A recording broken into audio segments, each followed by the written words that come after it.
I found adoption papers with my name on them, but the shocking truth was that I wasn't the one who was adopted. My brother was. Hey everyone! Before we get into the video, don't forget to subscribe and smash that like button if you want more stories just like this. Thanks for the support!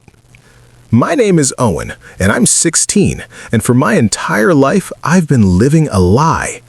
For as long as I can remember, my life has been a picture of suburban perfection, a two-story house with a tire swing in the backyard, a dad who coached my little league team, and a mom whose hugs could fix anything. We were the family other families seemed to measure themselves against. But pictures can be deceiving. They can hide the cracks, the subtle imperfections that you only notice when you stare at them for too long. For me, the first crack appeared not as a sound, but as a silence in our family photo albums. There were hundreds of photos of me from the age of 2 onward, gap-toothed grins on the first day of kindergarten, covered in mud at summer camp, holding up a science fair ribbon. But before that, nothing. No swaddled baby in a hospital blanket, no first steps on the living room carpet, no picture of a tired but beaming mother holding her newborn son. When I asked about it once, my mom just laughed and said they were so busy enjoying me, they forgot to take pictures. It was a good answer. It was the kind of answer you want to believe, but a seed of a question had been planted in my mind, and it was slowly, quietly beginning to sprout. The real storm broke on a quiet Saturday afternoon. The attic. It was a dusty, forgotten kingdom of memories, filled with cardboard boxes labeled in my mom's neat cursive. I was up there looking for the old box of Christmas ornaments, the ones with my clumsy kindergarten-era glitter creations. I was shifting a heavy trunk filled with my dad's old college textbooks when I heard a soft tear. A piece of paper caught in the hinge of the trunk had ripped. I carefully pulled it free. It wasn't a textbook page. It was thick, creamy paper, the kind used for something official. My heart started to beat a little faster. It was a legal document of some kind. I unfolded it, my fingers tracing the embossed seal at the top. The words hit me like a physical blow. Certificate of Adoption. And there, typed in stark black ink, was my full name. Owen Michael Carter. Date of birth, May 12th. The same birthday I celebrated every year. And below that, under the heading Adoptive Parents, were the names of the 2 people I called Mom and Dad. The world seemed to stop spinning. The dust motes dancing in the single beam of light from the attic window froze. The familiar scent of cedar and old paper suddenly felt alien, like the air in a stranger's house. This wasn't a missing baby picture. This was an explanation, a cold, hard, definitive explanation for the silence in my life. My hands were shaking as I folded the paper and shoved it into my back pocket. I didn't bother with the Christmas ornaments. I just climbed down from the attic, my feet heavy on each wooden rung of the ladder, and walked into the kitchen where my mom was chopping vegetables. I didn't say a word. I just placed the paper on the counter between us. She looked down, and the color drained from her face. She didn't look surprised. She looked like she had just seen a ghost she had been hiding from for 16 years. Her eyes met mine, wide with a terror I had never seen before, and she shook her head. She whispered one word, a denial so forceful it felt like a slap in the face. No. The single word, no, hung in the air between us, thick and suffocating. My mom's denial wasn't angry or defensive. It was desperate, a raw, primal plea. She snatched the paper from the counter as if it were venomous, her hands trembling so violently the document crinkled. She stared at it, then back at me, her eyes swimming in tears she refused to let fall. She said it was a mistake. A terrible, horrible mistake. She claimed she and my dad had looked into adopting before I was born, before a miracle happened and she got pregnant with me. These papers, she insisted, were just leftover from that time, a forgotten part of a closed chapter.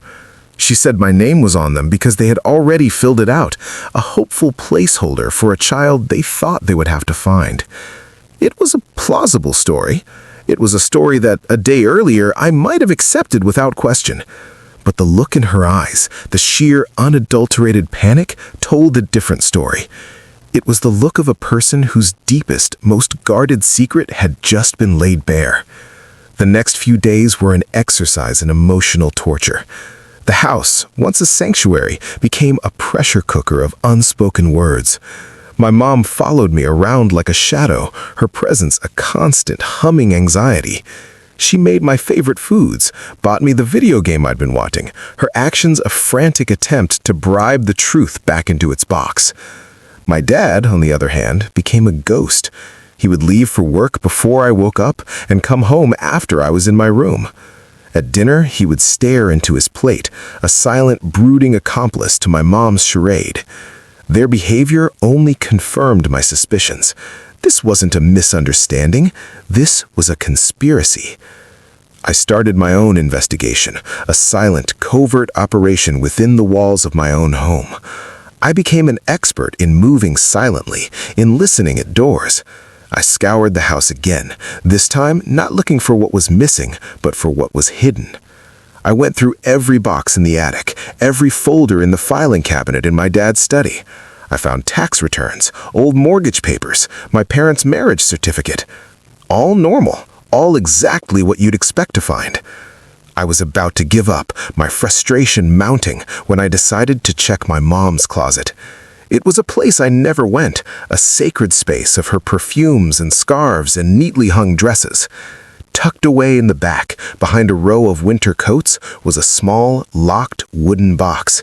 It wasn't fancy, just a simple cedar box with a small, gold-colored padlock keeping it shut. It felt heavier than it should have, as if it were filled with stones instead of papers. This was it. This had to be it. The locked box was a physical manifestation of the locked room in my mother's heart. I knew with a certainty that chilled me to the bone that the answers I was looking for were inside that box. The problem was the lock. I spent the next 2 days obsessing over it. I looked for the key, turning her jewelry box upside down, checking the pockets of every coat she owned. Nothing. The key was either on her person or hidden somewhere I would never find it. My options were limited. I could try to pick the lock with a bobby pin, a skill I'd only seen in movies, or I could break it. The thought of destroying her property, of violating her trust on such a fundamental level made me sick. But the lie she was living was an even bigger violation. I had to know. I had to open the box. It was no longer a choice. It was a necessity. The decision to break the lock felt like a point of no return. I waited until a Tuesday afternoon when both my parents were at work and the house was empty and silent. The silence, once comforting, now felt like a judgment. I took the box from my mom's closet, my hands sweating, and carried it to the garage. I found a hammer and a flathead screwdriver, my tools for this act of domestic espionage. I placed the box on the workbench, the small gold-colored padlock staring at me like a malevolent eye. I took a deep breath, positioned the screwdriver in the keyhole, and struck it with the hammer. The sound of metal snapping was shockingly loud in the quiet garage. It was the sound of a boundary being crossed, a secret being forcibly extracted. My heart hammered against my ribs as I pried the broken lock from the hasp. My fingers trembled as I lifted the lid. The scent of cedar and old paper wafted out, the same scent from the attic, but this time it was laced with the perfume of my mother's secrets. Inside, there were no more adoption papers. Instead, there was a bundle of yellowed letters tied together with a faded silk ribbon and a single, creased photograph lying on top. I reached for the photograph first, my breath catching in my throat. It was a picture of my mom, but a younger version I barely recognized. She was in a hospital bed, looking pale and exhausted, her hair matted to her forehead. She was holding a newborn baby, swaddled in a blue blanket, but her expression wasn't one of joy. It was a mask of profound, gut-wrenching sadness. Her eyes were red-rimmed and distant, as if she were looking at something far beyond the camera lens. And standing in the background, slightly out of focus, was another woman. She was thin and worn with dark circles under her eyes, but her gaze was fixed on the baby in my mom's arms with an expression of such intense, heartbreaking longing that it made my own chest ache.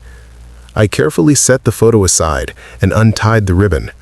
The letters were all in the same elegant, familiar cursive, my mother's handwriting. They were all addressed to the same woman, a name I didn't recognize, Eleanor Vance. I unfolded the first one, the paper brittle with age. The date on the top was just a few weeks after my birth. The words were a tidal wave of confusion. My mom wrote about our arrangement, about the boys, and about keeping them both safe. She mentioned a terrible mix-up at St. Jude's and a choice no one should ever have to make. My mind reeled. The boys? Plural? There was only me. And who was Eleanor Vance, the woman from the photograph? I frantically read another letter and then another. The pieces of a horrifying, intricate puzzle began to slide into place. There was a mix-up at the hospital. 2 babies, born around the same time, had been accidentally switched. But it wasn't corrected right away. By the time the error was discovered, bonds had already been formed. My mom, in her letter, wrote about holding the other woman's son and feeling a connection she couldn't explain. Eleanor, in her replies, which were also in the box, wrote about her own confusion and guilt. The final letter, the one at the bottom of the stack, was the one that shattered my world completely. It was from my mom to Eleanor, and it laid out a secret, unofficial deal. A deal that would explain everything. It spoke of financial support, of a promise to raise the boy she held as her own, and a request for Eleanor to do the same for her biological son. The letter ended with a chilling line. They will never know the truth. They will be our sons, and they will be safe. This is our shared secret for the rest of our lives. I wasn't adopted, or maybe I was. The truth was so much more complicated than a simple piece of paper. I had a brother I grew up with, and a brother I had never met. The world I thought I knew had dissolved into a fiction. The boy I had shared a bathroom with for 16 years, the one I'd fought with and laughed with, the one I called my brother. He wasn't my brother. And somewhere out there was a stranger who shared my blood, a boy whose life had been irrevocably intertwined with mine on the very day we were born. The letters in the box didn't just reveal a secret, they revealed a swap, a clandestine emotional transaction between 2 desperate women in a hospital corridor. My mother, the woman who raised me, was my biological mother, but she had given me away to another woman, and in return, she had raised that woman's son as her own. The adoption papers I found were a contingency plan, a legal safety net that was never used. The lie was far more elaborate and far more compassionate than I could have ever imagined. It was a lie born of love and desperation. But it was still a lie, and I needed to see it through to the end. I needed to find Eleanor Vance. I needed to find my biological brother. The letters gave me the crucial information I needed, her full name and the city she lived in at the time of my birth, a town called Ridgewood, about 3 hours away. It was a long shot. 16 years was a long time. People moved, lives changed, but I had to try. I turned my bedroom into a command center. My laptop became my primary tool. I started with the basics, a simple search for Eleanor Vance, Ridgewood. The results were a flood of useless information. It was a common enough name.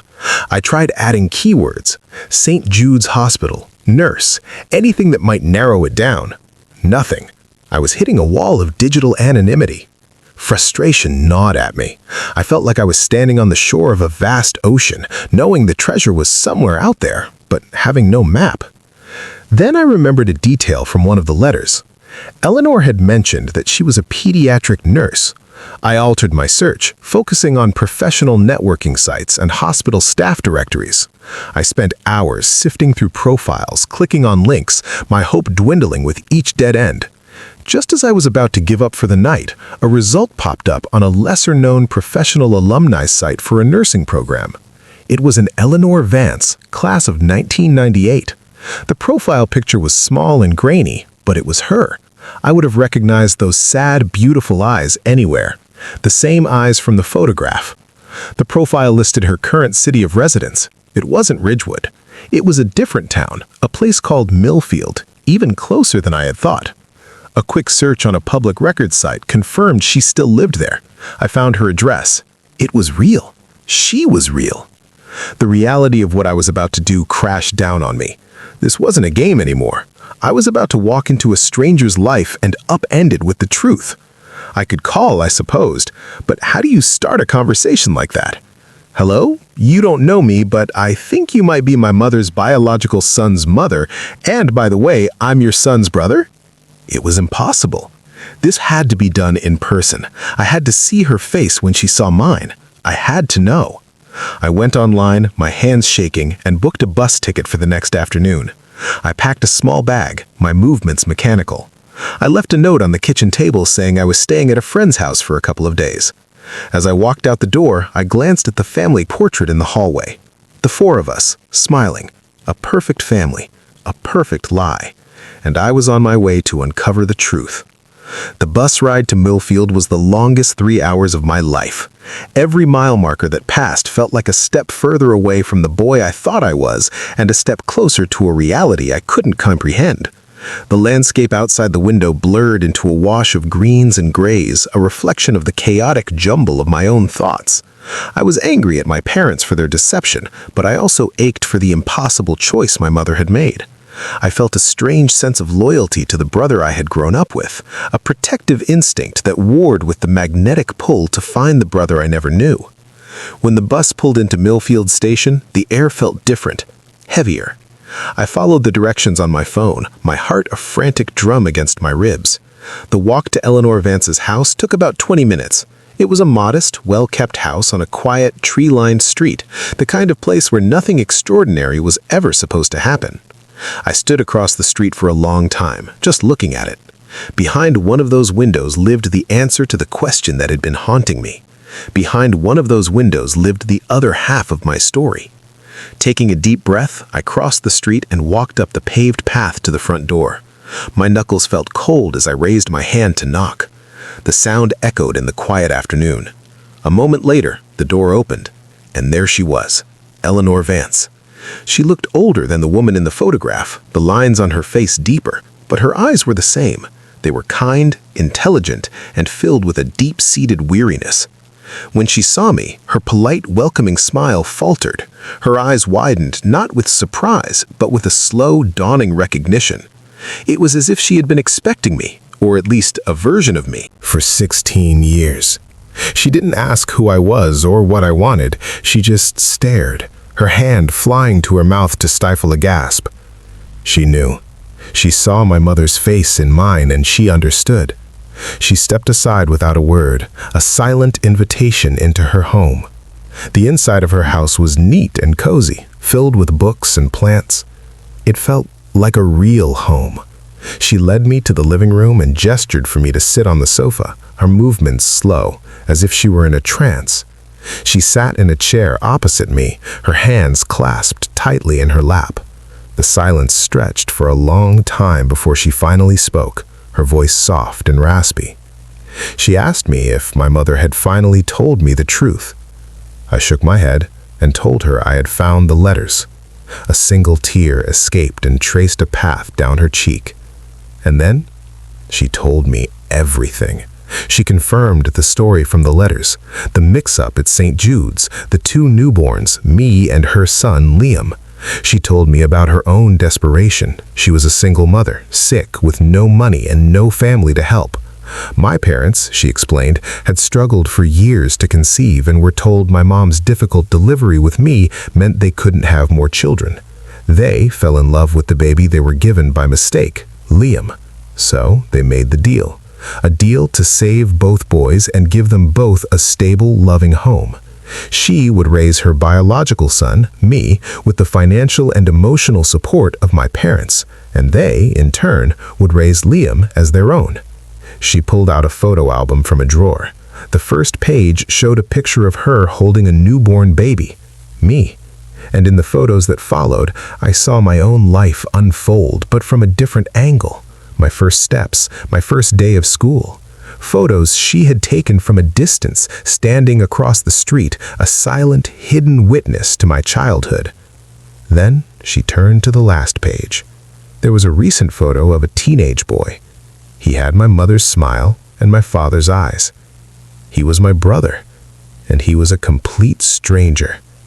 She told me his name was Liam. The truth was out. It was more painful and more beautiful than I could have ever imagined. I had a mother who was my mother, and a mother who wasn't. I had a brother who wasn't my brother, and a brother who was. And I had to go home and face the consequences of it all. The bus ride back home was the complete opposite of the journey there. The frantic energy was gone, replaced by a heavy, profound calm.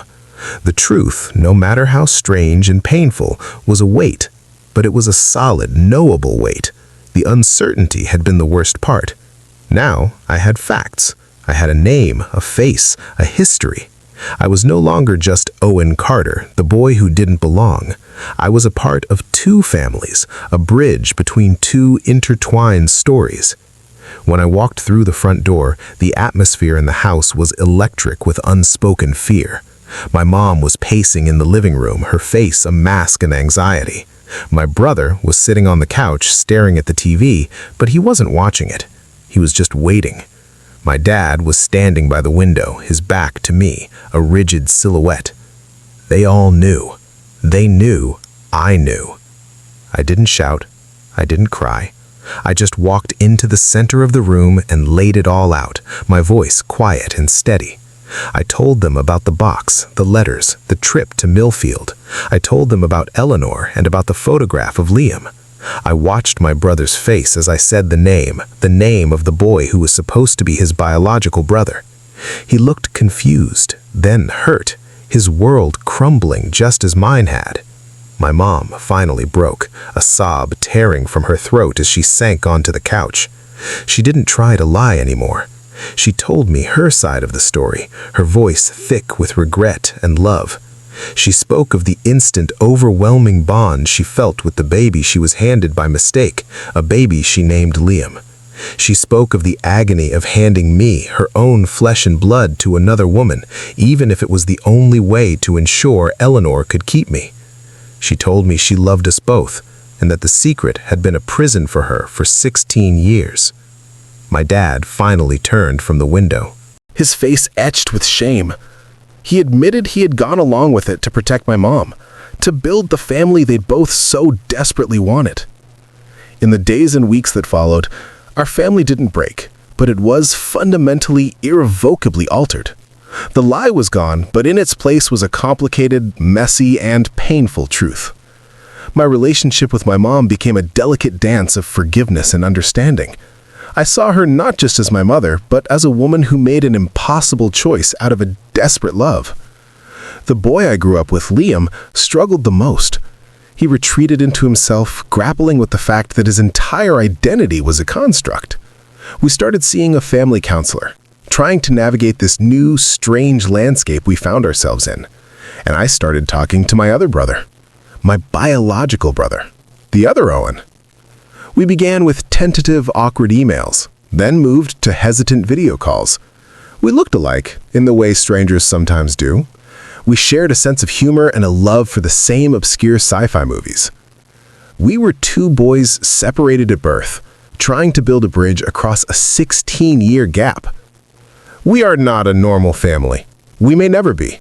We were a group of people bound together by a secret, a mix-up, and a deal made in a hospital hallway a long time ago. But for the first time in my life, the picture feels complete.